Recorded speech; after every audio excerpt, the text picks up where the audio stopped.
ಆಚಿ chilli powder ಸಖತ್ ಖಾರ ಬಣ್ಣ ಮತ್ತು ರುಚಿ ಆಚಿ ಚಿಲ್ಲಿ ಪೌಡರ್. ರಾಜ್ಯದ ಅತಿ ದೊಡ್ಡ ಯೋಜನೆ ಯಾವುದು ಈ ಸರ್ಕಾರ ಅಸ್ತಿತ್ವಕ್ಕೆ ಬಂದ ಮೇಲೆ ಅಂದರೆ ಅದು ಗೃಹಲಕ್ಷ್ಮಿ ಯೋಜನೆ. ಅತ್ಯಂತ ಹೆಚ್ಚು ದುಡ್ಡು ಬೇಡುವಂತಹ ಯೋಜನೆ.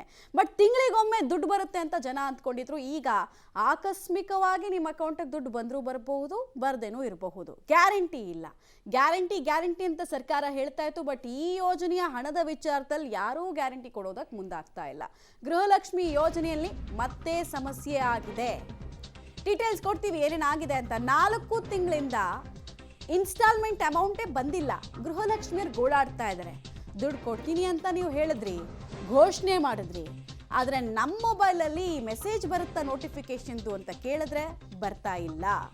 ಆಗಸ್ಟ್ವರೆಗೂ ಕಂತು ಜಮೆ ಆಗಿದೆ ಅಂತ ಸದನಕ್ಕೆ ಮಾಹಿತಿಯನ್ನು ಸಚಿವೆ ಲಕ್ಷ್ಮೀ ಹೆಬ್ಬಾಳ್ಕರ್ ಕೊಟ್ಟಿದ್ದಾರೆ. ಬಟ್ ಫೆಬ್ರವರಿ ಮಾರ್ಚ್ ಕಂತನ್ನೇ ಕೊಟ್ಟಿಲ್ಲ ಇವರು.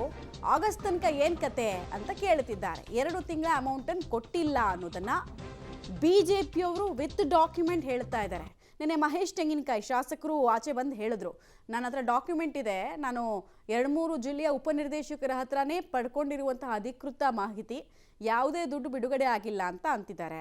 ಸದನಕ್ಕೆ ನೋಡಿದ್ರೆ 5,000 ಕೋಟಿ ನಾವು ಎತ್ತಿಟ್ಟಿದ್ದೀವಿ ಅಂತಿದ್ದಾರೆ. ಎತ್ತಿಟ್ಟ ದುಡ್ಡು ಅಕೌಂಟಿಗೆ ಯಾಕೆ ಬರ್ತಿಲ್ಲ, ಎಲ್ಲಿ ಹೋಯ್ತು ಅನ್ನೋದು ಶಾಸಕ ಮಹೇಶ್ ತೆಂಗಿನಕಾಯಿ ಕೇಳಿದಂತಹ ಪ್ರಶ್ನೆ. ನಾಳೆ ಈ ವಿಚಾರ ಸದನವನ್ನ ರಣರಂಗ ಕೂಡ ಮಾಡಬಹುದು ಅಂತ ಹೇಳಲಾಗ್ತಾ ಇದೆ. ಗೃಹಲಕ್ಷ್ಮಿ ಅಮೌಂಟು ಈಗ ಬರುತ್ತೆ ಆಗ ಬರುತ್ತೆ ಅಂತ 2 ವರ್ಷದಿಂದ ಜನ ಕಾಯ್ತಿರ್ತಾರೆ. ಎಲೆಕ್ಷನ್ ಬಂತು ಅಂದರೆ ಫಟಾಫಟ್ ಅಂತ ದುಡ್ಡು ಬರುತ್ತೆ, ಚಕಾಚಕ್ ಅಂತ ದುಡ್ಡು ಹಾಕ್ತಾರೆ. ಬಟ್ ಎಲೆಕ್ಷನ್ ಇಲ್ಲ ಅಂದರೆ ಮನಸ್ಸಿಗೆ ಬಂದಾಗ ಅವ್ರಿಗೆ ಹಾಕಬೇಕು ಅನ್ನಿಸ್ದಾಗ ಹಾಕ್ತಾರೆ.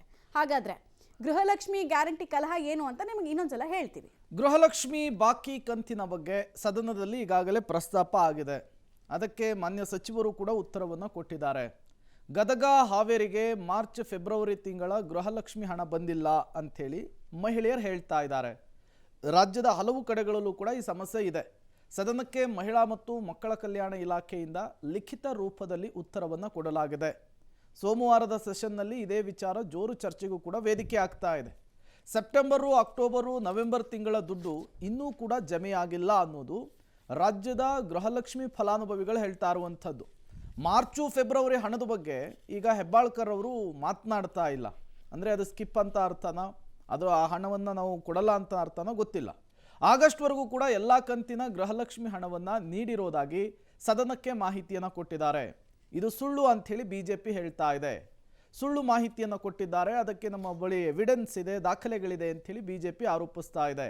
ನಾಳೆ ಇದೇ ವಿಚಾರವನ್ನು ಸೆಷನ್ನಲ್ಲಿ ಪ್ರಸ್ತಾಪಿಸಿ ಜೋರು ಆಡಳಿತ ಪಕ್ಷ ಮತ್ತು ವಿಪಕ್ಷದ ನಡುವೆ ಜಟಾಪಟಿಯಾಗುವ ಎಲ್ಲ ಸಾಧ್ಯತೆಗಳು ಕೂಡ ಇದೆ. ಇದೇ ಗ್ಯಾರಂಟಿ ಯೋಜನೆಯನ್ನು ಇಟ್ಟುಕೊಂಡು ಹೇಗೆಲ್ಲ ಯಾಮಾರಿಸ್ತಿದ್ದಾರೆ ಅನ್ನೋದನ್ನು ಬಿಜೆಪಿ ವಿವರಿಸೋದಕ್ಕೂ ಕೂಡ ರೆಡಿ ಆಗ್ತಾ ಇದೆ. ಈಗ ಕಾಂಗ್ರೆಸ್ನವ್ರು ಏನು ಹೇಳ್ತಾ ಇದ್ದಾರೆ, ಬಿಜೆಪಿಯವ್ರು ಏನು ಹೇಳ್ತಾ ಇದ್ದಾರೆ ಅನ್ನೋದಕ್ಕಿಂತ ಫಲಾನುಭವಿಗಳ ಮಾಹಿತಿ ಬೇಕಾಗುತ್ತಲ್ವಾ. ಫಲಾನುಭವಿಗಳು ಏನು ಹೇಳ್ತಿದ್ದಾರೆ ಈ ವಿಚಾರದಲ್ಲಿ ಅನ್ನೋದು ಇಂಪಾರ್ಟೆಂಟ್ ಆಗುತ್ತೆ. ಸೊ ಅವ್ರನ್ನ ಮಾತಾಡ್ಸಿದ್ದೀವಿ, ನಾವು ಕೇಳಿದ್ದೀವಿ, ಪ್ರಶ್ನೆ ಮುಂದಿಟ್ಟಿದ್ದೀವಿ. ಗೃಹಲಕ್ಷ್ಮಿ ಕಂತು ನಿಮಗೆ ಬರ್ತಾ ಇದೆಯಾ, ಅಕೌಂಟಿಗೆ ದುಡ್ಡು ಬಂದಿದೆಯಾ ಇಲ್ವಾ ಅಂತ ನಾವು ಕೇಳಿದ್ದೀವಿ. ರಾಜ್ಯದ ವಿವಿಧ ಭಾಗದ ಗೃಹಲಕ್ಷ್ಮಿಯರನ್ನ ಈ ಬಗ್ಗೆ ಮಾತನಾಡಿಸಿದ್ದೀವಿ. ಹಾಗಾದರೆ ನಮ್ಮ ಮೆಗಾ ರಿಯಾಲಿಟಿ ಚೆಕ್ನಲ್ಲಿ ಗೃಹಲಕ್ಷ್ಮಿಯರು ಕೊಟ್ಟಿರುವ ಉತ್ತರ ಏನು ಅದು ಹೇಳ್ಬಿಡ್ತೀವಿ. ದೂದ್ ಕಾ ದೂದ್, ಪಾನಿ ಕಾ ಪಾನಿ ಎಲ್ಲ ನಿಮ್ಮ ಮುಂದೆ ಇಡ್ತೀವಿ. ಯಾಕಂದರೆ ಸರ್ಕಾರ ಬೇರೆ ಇಂಟೆನ್ಷನ್ ಇಟ್ಕೊಂಡು ಹೇಳ್ಬೋದು, ಈ ಕಡೆಗೆ ವಿಪಕ್ಷ ಬಿಜೆಪಿ ಯೋಜನೆ ಫ್ಲಾಪ್ ಶೋ ಅಂತ ಹೇಳೋದಕ್ಕೆ ಪ್ರೂವ್ ಮಾಡ್ಬೋದು. ಜನ ಹಂಗಲ್ವಲ್ಲ, ಜನನೇ ಫಲಾನುಭವಿಗಳು, ಅವ್ರು ಯಾಕೆ ಸುಳ್ಳು ಹೇಳ್ತಾರೆ? ಸೊ ಅವ್ರು ನಿಜನೇ ಹೇಳಿರ್ತಾರೆ. ದುಡ್ಡು ಬಂದಿಲ್ವಾ, ಬಂದಿದೆಯಾ, ಆ ಪ್ರಶ್ನೆಗೂ ಕೂಡ ಉತ್ತರ ಇಲ್ಲಿದೆ. ಈಗ ನಾವು ಗೃಹಲಕ್ಷ್ಮಿ ರೊಕ್ಕ ಬಂದಿಂದ ನಮಗೂ ಒಂದು ಸ್ವಲ್ಪ ಬಾಡಿಗೆದು ಅಡಚಣೆ ಭಾಳ ಐತ್ರಿ ಸರ್. ಅದು ಬಾಡಿಗೆ ಸಂಬಂಧ ನಾವು ಒಂದು ಸ್ವಲ್ಪ ಯಾವ್ದಾರು ಒಂದು ಹೆಲ್ಪ್ ಆಕತ್ತೆ ಅಂತ ಮಾಡ್ತೀವಿ. ನಮ್ಮದು ಮಗ ಒಂದು ಸ್ವಲ್ಪ ಹಂಗಂಗೆ ದುಡ್ಡು ಸಂಬಂಧ ಅವ್ರ ಪೇಮೆಂಟ್ ಅದು ಸರಿಯಾಗಿ ಕೊಡ್ತಿದ್ದಿಲ್ಲ ರೀ. ಸೊ ಅದಕ್ಕೆ ನಾವು ಒಂದು ಯಾವ್ದಾರು ಒಂದು ಹೆಲ್ಪ್ ಆದಿತ್ತಂತ ವಿಷಯದಿಂದ ನಾವು ಇದನ್ನು ಮಾಡ್ಕೊಂಡಿದ್ದೀವಿ ರೀ. ಈಗ 6 ತಿಂಗಳಾತ್ರಿ ಸರ್, ಅದು ನಮಗೇನು ಪೇಮೆಂಟ್ ಬಂದೇ ಇಲ್ಲ ರೀ. ಒಂದು ಯಾವುದೋ ಒಂದು ವಿಷಯದಿಂದ ಮಕ್ಕಳ ಸ್ಕೂಲಿಗೆ ಅದಕ್ಕೆ ಇದಕ್ಕೆ ನಮ್ಗೆ ಹೆಲ್ಪ್ ಆಕೈತೆ ರೀ. ಈಗ 6 ತಿಂಗಳಾಯ್ತು ನೋಡ್ರಿ ಸರ್. ಈಗ ಅಂದ್ರೆ ನಾನು ಇಲ್ರಿ, ಬಂದೇ ಇಲ್ರಿ ಸರ್. ಇಲ್ರಿ, ಅದು ಬರ್ಲಾರ್ದಕ್ಕೆ ನಾವು ಮತ್ತಿನ್ನು ಎಲ್ಲಿ ನಾವು ಇನ್ಕ್ವೈರಿ ಮಾಡಬೇಕು ಏನು ಅನ್ನೋದು ನಮ್ಗೆ ಅಷ್ಟೊಂದು ಇದು ಆಗಲಿಲ್ಲ ರೀ. ಅದಕ್ಕೆ ನಾವು ಬಿಟ್ಕೊಂತೀರಿ. ಎಲ್ಲರೂ ಒತ್ತಟ ಇಲ್ಲಿ ಬಂದಾಗ ಏನಾರು ಒಂದು ಯಾವುದೋ ಒಂದು ಉದ್ದೇಶದಿಂದ ಯಾರು ಬಂದು ಒಂದು ಏನಾರು ಹೆಲ್ಪ್ ಮಾಡಿ ಹೇಳ್ಕೊಂಡು ಮಾತಾಡ್ಕೊಂಡಿದ್ರೆ ನಾವು ಒಂದು ವಿಷಯದಿಂದ ಮಾತಾಡ್ಬೇಕು ಅಂದ್ಕೊಂಡು ನಾವು ಸುಮ್ಮಿದ್ದೇವೆ ರೀ. ಈಗ ಅವ್ರು ನಮ್ಗೆ ಎಲ್ಲಿ ಏನೂ ಕೇಳಬೇಕು, ಅಲ್ಲಿ ಮಹಿಳಾ ಕಲ್ಯಾಣಕ್ಕೆ ಹೋಗಿ ಕೇಳ್ಬೇಕಂದ್ರೆ ನಮಗೆ ಅದು ಅಷ್ಟೊಂದು ಮಾಹಿತಿ ಇಲ್ಲ ರೀ. ಒಬ್ಬರೇ ಹೋಗಿ ಕೇಳುವಂಥದ್ದು ನಮಗೆ ಇದು ಇರಲ್ಲ ರೀ. ಎಲ್ಲರೂ ಒಗ್ಗಟ್ಟಿನಿಂದ ಹೋಗಿ ಒಂದು ಮಾತಾಡಿದ್ವಿ ಅಂದ್ರೆ ಒಂದು ಏನಾರು ಹೆಲ್ಪ್ ಆಕತಿ ಅನ್ನೋ ವಿಷಯದಿಂದ ನಾವು ಏನೋ ಬಿಟ್ಟು ಈಗ ನಮ್ಗೆ ಸ್ವಲ್ಪ ತೊಂದರೆ ಆಗ್ಯದ ರೀ. ನಮ್ಗೆ ಒಂದು ತಿಂಗಳು 5-6 ತಿಂಗಳು ಬಿಡ್ತಾನೆ ರೀ, ಒಂದು ತಿಂಗಳದ್ದು ಹಾಕ್ತಾನೆ. ಒಂದು ತಿಂಗಳ ಮೇಲೆ ಒಟ್ಟು ಬಂದಾರಿ. ಮತ್ತು ನಮ್ಗೆ ಗುಳಿಗೆಗೆ ಅದಕ್ಕೆ ಇದಕ್ಕೆ ಬೇಕು ರೀ. ನನ್ನ ಮಗ ಆಟಾಕಿ ಸತ್ತನ್ ರೀ. ನಾ ಈಗ ನೋಡೋರು ಯಾರು ಇಲ್ರಿ ನಮ್ಗೆ. ಆಕಿ ತರಬೇಕಟ್ಟು ನಾವು ದುಡ್ಕೊಂಡು ತಿನ್ಬೇಕಟ್ರಿ. ಹಂಗೆ ಅದ್ರ ಮೇಲೆ ನಡ್ಕೊತೀವಿ ನೋಡ್ರಿ. ಏನು ಮಾಡ್ತೀರಿ? ನಮ್ದು ಭಾಳ ಸಮಸ್ಯೆ ಐತಿ ರೀ. ಇಟ್ಟಿಟ್ಟ ಸಮಸ್ಯೆ ಇಲ್ರಿ. 2,000 ರೂಪಾಯಿ ಮೊದಲು ಕರೆಕ್ಟ್ ಆಗ್ತಿದ್ರಿ ರೀ. ನನ್ನ ಮಗ ಸತ್ತಲ್ಲಿ ನಾವು ಇದು ಆಸೆ ಮಾಡ್ತಿದ್ದಿಲ್ಲ ರೀ. ನನಗೆ ಬರ್ತಾವ್ರಿ ಬರೀ 800 ರೂಪಾಯಿ ಬರ್ತಾವ್ರಿ. ಅದ್ರಾಗ ಏನು ಮಾಡ್ಬೇಕ್ರಿ ನಾನು? 800 ರೀ. ಅವು ಸರಿಯಾಗೂ ಬರೋದು. ಇವ್ರು ಬಂದನ್ ಸುಟ್ಟು ಒಟ್ಟ ಸರಿಯಾಗನ ಬರೋದಿಲ್ಲ ರೀ. ಭಾಳ ಸಮಸ್ಯೆ ಐತ್ರಿ ನಮ್ದು. ಭಾಳ ಇದು ಐತ್ರಿ. ನಿನ್ನೆ ದವಾಖಾನಿಗೆ ಹೋಗ್ಬೇಕಾದ್ರೆ ಏನೂ ಇದ್ದಿದ್ದಿಲ್ಲ ರೀ ನನಗೆ. ನಿನ್ನೆ ಎದಿನ ಹೊಸಕತ್ತಿತ್ತು ರೀ. ದವಾಖಾನಿಗೆ ಹೋಗ್ಬೇಕಂತಂದ್ರೆ ಏನೂ ಇದ್ದಿದ್ದಿಲ್ಲ ರೀ. ಹಾರ್ಟಿಂದು ಆಪ್ರೇಷನ್ ಆಗೈತೆ ರೀ. Open operation. ಮತ್ತು ಭಾಳ ಮನ್ಯಾಗ ಸಮಸ್ಯೆ ರೀ. ಮಗ ಒಬ್ಬ ತೀರ್ಕೊಂಡಾನ ರೀ. ಒಬ್ಬೊಬ್ರು ಇಬ್ರು ಅದಾರ ರೀ. ಅವ್ರ ಪಾಡಿಗೆ ಅವ್ರು ಅದಾರ, ನೋಡಂಗಿಲ್ಲ ರೀ ನಮ್ಗೆ. ಅವು ಬಂದ್ರನ ನಮ್ಗೆ ಆಸರೆ ಇತ್ತು ರೀ. ಒಂದಿಟ್ಟು ಏನಾರು ಗುಳಿಗೆಗೆ ಇದಕ್ಕೆ ಭಾಳ ಸಮಸ್ಯೆ ಆಗೈತೆ ರೀ. ಮುದುಕನ ಕಾಲು ಹಿಡ್ಕೊಂಡವ್ರಿ, ದುಡಿಯಂಗಿಲ್ಲ. ನಾವು ಎಲ್ಲಿ ಹೋಗೋಂಗಿಲ್ಲ ರೀ. ಈಗ ಹಾರ್ಟಿಂದ ಆಪ್ರೇಷನ್ ತ್ರಾಸ ಆಗೈತೆ ರೀ ನಮ್ಗೆ ಭಾಳ. 3-4 ತಿಂಗಳು ಆತ್ರಿ ಬಂದಿಲ್ಲ. 1 ತಿಂಗಳು ಬಂದಿದ್ರು, ಅದ್ರ ಮೇಲೆ ಬಂದೇ ಇಲ್ಲ ರೀ ನಮ್ಗೆ. ತ್ರಾಸ ಆಗೈತೆ ರೀ ನಮ್ಗೆ. ಹಾರ್ಟಿಂದ ಆಪ್ರೇಷನ್ ತಿಂಗಳ ದವಾಖಾನಿಗೆ ಹೋಗೋಬೇಕ್ರಿ ನಾವು. ಆಕಿ 2 ಮಕ್ಳು ಅದಾವು. ಅವ್ರ ಹೊಟ್ಟಿನ ತುಂಬ ಹೆಚ್ಚಾಗೈತೆ ರೀ. ನಮ್ಮನ್ನ ಯಾರು ನೋಡ್ಬೇಕು ರೀ? ಅವಿಟ್ಟು ಬರ್ತಿದ್ದೀವಿ ರೀ. ಆಸರೆ ಆಕಿತ್ತು ನಮ್ಗೆ. ಅವು ಇಲ್ರಿ ಈಗ ನಮ್ಗೆ. ತ್ರಾಸ ಆಗೈತೆ ರೀ ನಮ್ಗೆ. ಈಗ ಭಾಳ ದವಾಖಾನಿಗೆ ಹೋಗುವ ಅಷ್ಟು ಕೆಪಾಸಿಟಿ ಇಲ್ದಂಗೆ ಆಗೈತೆ ರೀ ನಮ್ಗೆ. ದುಡಿಕ್ಯಾರ ಏನೂ ಇಲ್ಲರಿ ನಮ್ಗೆ. ಇಲ್ಲೇ ಸೊಸಿ ದವಾಖಾನಿಗೆ ಹೋಗ್ಕಾಡ್ರೆ ಅದ್ರ ಮೇಲೆ ದುಡ್ಕೊಂಡು ತಿಂತೀವಿ ರೀ ನಾವು. ಅಪ್ಪ ತಿಂಗ ಹಾಕ್ತಿದ್ರು. ಈಗ ತಿಂಗ ದುಡ್ಡು ಬರ್ತಾ ಇಲ್ಲ ನಮಗೆ. ಹಾಕಿದ್ರೆ ಕರೆಕ್ಟಾಗಿ ಹಾಕಬೇಕು. ನಾವು ಇದೇ ನಂಬ್ಕೊಂಡಿರ್ತೀವಿ ನಾವು. ಇಲ್ಲ ಅಂದರೆ ಬಿಟ್ಬಿಡ್ಬೇಕು ಅದನ್ನು. ಇದು ಭಾಳ ನಮಗೆ ತುಂಬ ಸಮಸ್ಯೆ ಆಗಿದೆ. ಅದರಿಂದ ಒಂದು ಸ್ವಲ್ಪ ಹೆಂಗೋ ಜೀವನ ನಡೀತಿತ್ತು.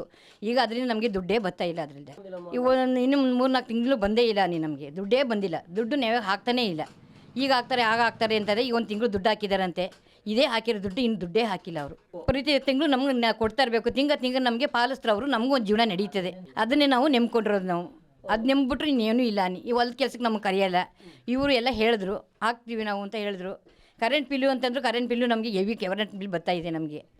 ಎಲ್ಲ ಜೀರೋ ಬರ್ತದೆ ಅಂತ ನಮಗೆ ಜೀರೋನೇ ಬರಲ್ಲಪ್ಪ. ನಾವು ಅದನ್ನು ತಗೊಂಡೋಗಿ ಕಟ್ತಾಯಿದ್ದೀವಿ ನಾವು.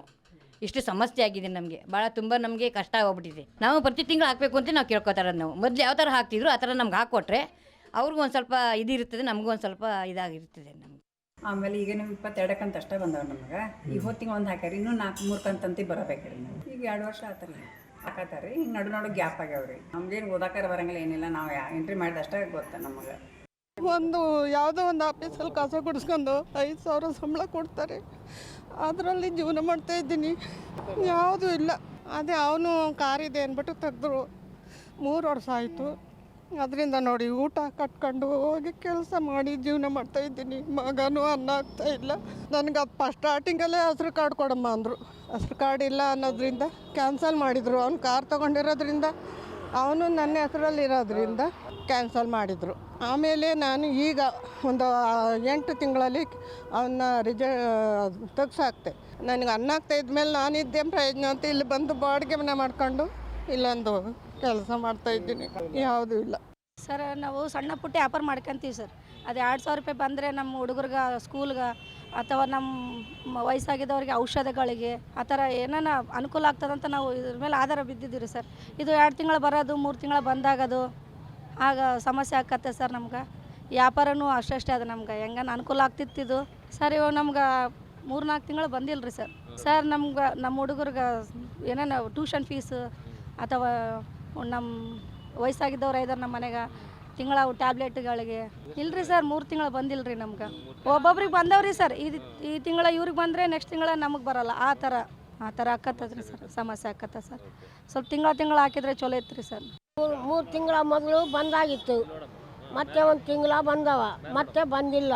ಮತ್ತು ನಮ್ಮ ಮಕ್ಕಳು ನಾವು ಬೆಡ್ಕೊಂಡು ತಿಂಬವ್ರು ಪೂರಾ ಗರೀಬ್ರಿ ನಾವು.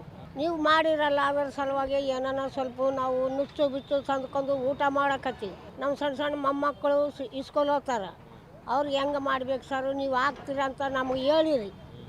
ಈಗ ಬರೋಕ್ಕಿಲ್ಲ ರೊಕ್ಕ ತಿಂಗಳು. ಅದ್ರ ಮೇಲೆ ನಮ್ಮ ಜೀವನ, ಕಣ್ಣು ಆಪ್ರೇಷನ್ ಆಗ್ಯದ, ಕಣ್ಣು ಹೋಗ್ಯದ, ನಾವು ಹೆಂಗೆ ಬದುಕಬೇಕು ಸರ್? ಅನುಕೂಲ ಭಾಳ ಅದ ಸರ್ ನಮ್ಗೆ. ಹೋದ್ರೆ ಬರ್ತದೆ, ಇಲ್ಲಕ್ಕಂದ್ರೆ ಇಲ್ಲ. ಏನೋ ನಾವು ಬರ್ತಿದ್ವಲ್ಲ, ಏನೋ ಇಂಚು ಅದು ಇದು ಊಟ ಹೆಂಗೆ ನಾತಿದ್ದು ಅದು ಬಂದಾಗ್ಯದ ಪೂರ. ಮೊದಲು 3 ತಿಂಗಳು ಬಂದಾಗಿತ್ತು, ಮತ್ತು ಈ ತಿಂಗಳು ಬಂದಿಲ್ಲ. ನೀವು ಮಾಡಿರಿ ನಮ್ಗೆ ಸ್ವಲ್ಪ ಸಹಾಯ ಅಂತ ನಾವು ಆಸೆ ಬಿದ್ದೀವಿ, ಅದು ಭೀ ಬಂದಾಗ್ಯದ. ಬಡವರಿಗೆ ಹಾಕ್ತೀವಿ ಅಂತ ಆಶ್ವಾಸನೆ ಕೊಟ್ಟ ಮೇಲೆ ಹಾಕ್ಬೇಕು ತಾನೆ. 5-6 ತಿಂಗಳು ತಕ್ಕ ಡಿಲೇ ಮಾಡ್ಕೊಂತ ನಿಂತ್ಕೊಂಡ್ರೆ ಇಲ್ದಂತ ನಾವ್ ಏನ್ ಮಾಡ್ಬೇಕು ಹೇಳ್ರಿ? ಅದ್ರಾಗ ಬಡವ್ರು ಇರ್ತಾರೆ, ಅದ್ರಾಗ ವಯಸ್ಸಾದವ್ರಿಗೆ ಮಾತ್ರೆ, ಸ್ಕೂಲ್ಗಳಿಗೆ ಮಕ್ಳು ಫೀಸ್ಗಳಿಗೆ ಎಲ್ಲದಕ್ಕೂ ಯೂಸ್ ಆಗದ್ ನಮಗೆ. ಅಂಥದ್ದು ಇವಾಗ ಎಲ್ಲಾನು 5-6 ತಿಂಗಳಿಂದ ನಿಲ್ಸಿ ಹಾಕಿದ್ವಿ ಹಂಗೆ ಹಿಂಗೆ ಅಂತ ಇದನ್ನ ಮಾಡ್ತಿದ್ದಾರೆ. ಅದೇ ಮತ್ತೆ ಈಗ ಜನಗಳಿಗೆ ಮೋಸ ಮಾಡ್ದಂಗೆ ತಾನೇ ಅಣ್ಣ ಇದು. ಮೋಸ ಆದಂಗೆ ಅನ್ನೋದೇನು, ಆಲ್ಮೋಸ್ಟ್ ಮೋಸ ಆದಂಗೆ. ಈಗ ನಮ್ಮಂತರ ಎಷ್ಟು ಜನ ನಂಬ್ಕೊಂಡಿರ್ತೀವಿ ಇದನ್ನ. ಇದೇ ತರ ನಾವು ಓಟ್ ಹಾಕ್ಯಂತ ಹೋಗ್ತಾರೆ ಬಿಡು, ಒಂದ್ 5-6 ತಿಂಗಳು ಹಾಕಿದ್ಮೇಲೆ ಅವ್ರು ಚೆನ್ನಾಗಿ ಇದನ್ನ ಮಾಡ್ತಾರೆ ಅಂತ ಇದ್ ಮಾಡ್ತಾರೆ. ನಾವು ಓಟ್ ಹಾಕ್ಬೇಕಾದ್ರೆ ಒಳ್ಳೆ ನಿರ್ಧಾರ ತಗೊಂಡ್ ಹಾಕಿದ್ರೆ ಇಂಥದ್ದು ಯಾರಿಗೂ ಬರಲ್ಲ. ಅವಾಗ 3 ತಿಂಗಳಿಂದ ಬಂದಿಲ್ಲ. ಕಾಲು ನೋವು, ಆ ನೋವು ಇರುತ್ತೆ. ಮತ್ತು ಯಾವುದು ನಮ್ದೇನಿಲ್ಲ, ಅಂಗಡಿ ಸಂಬಳಕ್ಕೆ ಹೋಗೋದು ನಮಗೆ, ಅದರಿಂದ ಜೀವನ. ಮತ್ತು ಇದು ಬೇರೆ ಬರ್ತದೆ ಅಂತ ಹೇಳಿದ್ರು, ಬಂದಿಲ್ಲ. ಗುಳಿಗೆಗೆ, ಕರೆನ್ಸಿಗೆ, ರೇಷನ್ನಿಗೆ ಅದಕ್ಕೆಲ್ಲ ಬೇಕು. 2 ತಿಂಗಳು 3 ತಿಂಗಳು ಇಲ್ಲಕ್ಕೆ ಬಂದರೆ 3 ತಿಂಗಳು. ನಮ್ಮದು ಬಾಡಿಗೆ 4,000 ಮನೆ ಬಾಡಿಗೆಗೆ ಆಗ್ಬೇಕಲ್ಲ. ಬಂದರೆ ನಮ್ಗೆ ಒಳ್ಳೆಯದು, ಚೆನ್ನಾಗಾಗುತ್ತೆ, ಅನುಕೂಲ ಆಗತ್ತೆ ನಮ್ಮದು. ಮತ್ತು ಇದೇ ತೊಂದರೆ ಅಲ್ಲ, ನಾವು ಸಾಲ ಪಾಲ ಮಾಡೋಕ್ಕಾಗಲ್ಲ. 2,000 ರೂಪಾಯಿ ಗೃಹಲಕ್ಷ್ಮಿ ಭಾಗ್ಯ ಬಂದಿಲ್ಲ ನಮ್ಗೆ ಸರ್. 2 ತಿಂಗಳು ಬರೋದಿಲ್ಲ, 1 ತಿಂಗಳು ಬರ್ತೈತ್ರಿ ಸರ್. ಅದನ್ನ ನಂಬ್ಕೊಂಡು ನಾವು ಜೀವನ ಮಾಡತ್ತೀವ್ರಿ. ಬಡ್ರು ಮನುಷ್ಯರ ಏನು ಮಾಡೋದು ಹೇಳಿ ಸರ್? ಯಾರೇ ಕೇಳಿದ್ರೆ ಬರ್ತೈತಿ ಅಂತಾರೆ ಸರ್. ಬ್ಯಾಂಕಿಲ್ಲಿ ಹೋಗಿ ಕೇಳಿದ್ರೆ ಬರ್ತೈತಿ ಹೋರಮ್ಮ ಅಂತಾರೆ. 2 ತಿಂಗಳು ಬರೋದಿಲ್ರಿ, 1 ತಿಂಗಳು ಬರ್ತೈತ್ರಿ. ಕೆಲ್ಸಕ್ಕೆ ಹೋಗೋದಿಲ್ಲ ಸರ್. ಅದನ್ನ ನಂಬ್ಕೊಂಡು ಜೀವನ ಮಾಡೋದ್ರಿ. ನಾವು ಸಂಘದಾಗೆಲ್ಲ ರೊಕ್ಕ ತೆಗ್ದೀವ್ರಿ, ನಂಬ್ಕೊಂಡು ಜೀವನ ಮಾಡೋದ್ರಿ ಸರ್.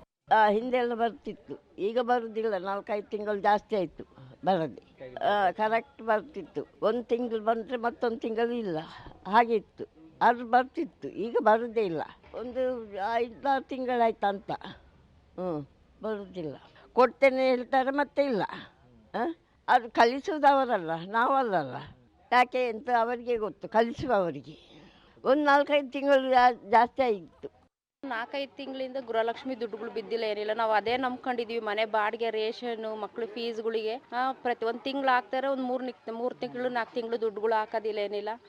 ಹಾಕೋದು ಯಾಕೆ ಈ ಥರ ಸುಮ್ಮನೆ ಬಿಡೋದು ಯಾಕೆ? ಹಾಕಿದ್ರೆ ತಿಂಗಳ ಹಾಕಬೇಕು. 1 ತಿಂಗಳು ಯಾವಾಗೋ ಒಂದು 3 ತಿಂಗಳು 4 ತಿಂಗಳು ಒಂದೊಂದು ಸತಿ ಹಾಕಿ ಬಿಡ್ತಾರೆ. ನಮ್ಮ 4-5 ತಿಂಗಳುಗಳು ದುಡ್ಡುಗಳು ಬಿದ್ದಿಲ್ಲಣ್ಣ. ನಾವು ಕೂಲಿ ಮಾಡ್ಕೊಂಡು ತಿನ್ನೋರು. ಯಾಕೆ ಈ ಥರ ಹಿಂಗೆ ಮಾಡ್ತಾರೆ ಸರ್ಕಾರದಿಂದ? ಸುಮ್ಮನೆ ಕೊಟ್ಬಿಟ್ಟು ಕೊಡ್ದಂಗೆ ಯಾಕೆ ಇದು ಮಾಡ್ತಾರೆ? ತುಂಬಾ ಕಷ್ಟ ಆಗುತ್ತೆ ಅಣ್ಣ. ನಾವು 1 ತಿಂಗಳು ಹಾಕೋದು, 5-6 ತಿಂಗಳು ಬಿಡೋದು. ನೀವು ನೋಡ್ರಿ, ಕೆಲವ್ರಿಗೆ ಎಷ್ಟೋ ಜನಗಳಿಗೆ ಬಂದಿಲ್ಲ, ವಯಸ್ಸಾದವರು ಇರ್ತಾರೆ. ಕೊಟ್ಬಿಟ್ಟು ಈ ಥರ ಯಾಕೆ ಹಂಗೆ ಮಾಡ್ತಾರೆ ಹೇಳ್ರಿ ನೋಡೋಣ. ನಾವು ಅದೇ ದುಡ್ಡುಗಳೇ ನಂಬ್ಕೊಂಡು ನಮ್ಗೆ ಎಷ್ಟೋ ಅನುಕೂಲ ಆಗುತ್ತಂತ ನಾವು ಎಷ್ಟೋ ಅನ್ಕೊಂಡಿರ್ತೀವಿ. ಪ್ರತಿಯೊಂದು ರೇಷನ್ನಿಗೆ, ತರಕಾರಿಗೆ, ಮನೆ ಬಾಡಿಗೆಗಳಿಗೆ ನಾವೇ ಆ ವಿಷಯಕ್ಕೆ ನಾವು ಯೂಸ್ ಮಾಡ್ಕೊಂತಿರ್ತೀವಿ. ಹಾಕ್ಬೇಕಣ್ಣ, ಪ್ರತಿ ತಿಂಗಳುಗಳು ಹಾಕ್ಬೇಕು. ಹಾಕಿದ್ರೆ ನಮಗೂ ಅನುಕೂಲ ಆಗುತ್ತೆ. ಹಾಕಿದ್ರೆ ನಾವು ನೆನ್ಸ್ಕೊಳ್ತೀವಿ. ಕಾಂಗ್ರೆಸ್ ಸರ್ಕಾರ ನಮ್ಗೆ ಎಷ್ಟು ಅನುಕೂಲ ಮಾಡ್ತಂತ ನಾವು ಮುಂದೆ ನೆಕ್ಸ್ಟ್ ನಮಗೂ ಒಂದು ನಿರ್ಧಾರ ತಗೊಳಕ್ಕೆ ನಮಗೂ ಒಂಥರ ಇದಾಗುತ್ತೆ. ಫಸ್ಟಿಗೆಲ್ಲ ನಮಗೆ ಆರಾಮ ಬರ್ತಾ ಇತ್ತು. ಆಮೇಲೆ ನಮಗೆ ಬರಲಿಲ್ಲ, ಬೀಳುವುದಿಲ್ಲ. 6 ತಿಂಗಳು 8 ತಿಂಗಳು ಈಗ ಬಿಟ್ಟು ಬರುವುದು ಹಣ. ಲಾಸ್ಟ್ 22 ನಂತರ ಬರುವುದು, ಬೀಳುವುದು 2,000. ಹೋದ ತಿಂಗಳು ಬಂದಿದೆ 2. ಹಾಕಲಿಲ್ಲ, ಅದೆಲ್ಲ ಹಾಕಲಿಲ್ಲ, ಅದು ಹಾಕಲಿಲ್ಲ, ಏನು ಸಹ ಹಾಕಲಿಲ್ಲ. ಗೃಹಲಕ್ಷ್ಮಿ ಯೋಜನೆಗೆ ಬ್ರೇಕ್ ಬಿದ್ದಿದೆ ಅನ್ನೋದನ್ನ ಮಹಿಳೆಯರಲ್ಲಿ ಹೇಳ್ತಾ ಇದ್ದಾರೆ. ಅಲ್ಲಿ ಬಿಜೆಪಿ ಹೇಳ್ತಾ ಇರುವಂತಹ ವಿಚಾರಗಳು ಕರೆಕ್ಟ್ ಇದೆ. ಸದನಕ್ಕೆ ಲಕ್ಷ್ಮಿ ಹೆಬ್ಬಾಳ್ಕರ್ ಅವರು ಹೇಳಿದ್ದೇನು, ಇಲ್ಲ ದುಡ್ಡು ಬಿಡುಗಡೆ ಆಗಿದೆ, ಮಾರ್ಚ್ ತನಕ ದುಡ್ಡು ಬಿಡುಗಡೆ ಆಗಿದೆ, 5,000 ಕೋಟಿ ಎತ್ತಿಟ್ಟಿದ್ದೀವಿ ಅಂತ. ಸದನಕ್ಕೆ ತಪ್ಪು ಮಾಹಿತಿ ಕೊಡೋದು ಕೂಡ ಕಾನೂನಾತ್ಮಕವಾಗಿ ಅಪರಾಧವೇ. ಹಾಗಾದ್ರೆ ಇವ್ರ ಮೇಲೆ ಏನು ಕ್ರಮ ಆಗುತ್ತೆ? ಪ್ರಶ್ನೆ ಬರುತ್ತಲ್ವ ಅಲ್ಲಿ. ಆಮೇಲೆ ಜನರಿಗೆ ನೀವು ಭಿಕ್ಷೆ ಹಾಕ್ತಿರೋದಲ್ಲ, ನಿಮಗೆ ಮನ್ಸಿಗೆ ಬಂದಾಗ ಹಾಕಕ್ಕೆ. ನೀವು ಪ್ರಾಮಿಸ್ ಮಾಡಿದರೆ ಜನ ಕೊಟ್ಟ ಭಿಕ್ಷೆಯಿಂದ ನೀವು ಅಲ್ಲಿಗೆ ಹೋಗಿತ್ತು. ಈಗ ಅವರನ್ನು ನೀವು ನೋಡ್ಕೊಳ್ತಾ ಇರುವಂತಹ ರೀತಿ ಏನು? ಅವ್ರಿಗೆ ರುಚಿ ಹತ್ತಿಸಿ, ಅವ್ರ ಎಕ್ಸ್ಪೆಕ್ಟೇಷನ್ನೇ ಇಲ್ಲದೆ ಇರೋರಿಗೆ ದುಡ್ಡನ್ನು ಕೊಡ್ತೀವಿ ಅಂತ ಒಂದು 2 ತಿಂಗಳು ನಾಟಕ ಮಾಡಿ ಈಗ ನಡು ನೀರಲ್ಲಿ ಕೈ ಬಿಟ್ಟರೆ ಯಾವ ಪುರುಷಾರ್ಥಕ್ಕೆ ಮತ್ತು ನಿಮ್ಮನ್ನು ನೆಕ್ಸ್ಟ್ ಟೈಮ್ ನಂಬಬೇಕಾಗತ್ತವರು? ಮತ್ತು ಏನು ಗನಂದಾರಿ ಕೆಲಸಗಳಿದ್ದಾವೆ ಅಧಿಕಾರಿಗಳಿಗೆ? ಘೋಷಣೆ ಮಾಡೋದಕ್ಕೂ ಇಂಪ್ಲಿಮೆಂಟ್ ಮಾಡೋದಕ್ಕೂ ವ್ಯತ್ಯಾಸಗಳು ಇವೆ ಅನ್ನೋದನ್ನು ಸರ್ಕಾರದವರೇ ತೋರಿಸ್ತಾ ಇದ್ದಾರೆ. ಇದು ತುಂಬ ಗಂಭೀರವಾದಂತಹ ವಿಚಾರ.